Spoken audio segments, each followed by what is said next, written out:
ito ay rated SPG. Striktong patnubay at gabay ng magulang ang kailangan. Maaaring may masiselang tema, lengguwahe, karahasan, sexual, horror o droga na hindi angkop sa mga bata.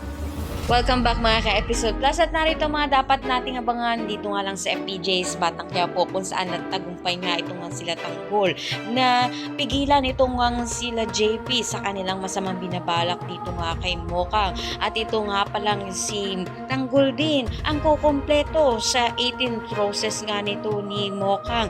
Gulat na gulat nga ang lahat sa pagpasok nga nito ni Tanggol dahil nakaporma at maayos na maayos itong si Tanggol at ang lahat nga ay nabighani sa kagustuhan nga nito. Laking gulat nga rin ito ni Mokang. Subalit sa masayang dibungan nito ni Mokang ay darating nga ang hindi imbitadong mga bisita at ito nga ang mga taga-Tondo na kung saan hinahanap nga ito nga si Edwin. Nakita nga kagad dito ni Tanggol kaya nilapitan niya nga kagad dito at dito na nga nagsimula na magkainitan ang lahat. Subalit pinipigilan na nga lang ito ni Edwin at nito ni Mokang dahil nga ayaw nga niya ng gulo sa kanyang debut. Kaya naman pakatutukan nga natin kung mapipigilan pa nga kaya nito ni Edwin na magkainitan ito nga sila Tanggol at ito nga sinakitlat dahil nga malaki din ang atraso nga nito ni Edwin dito nga kay Kitlat. Ang lahat man yan abangan natin. Maraming salamat sa panonood.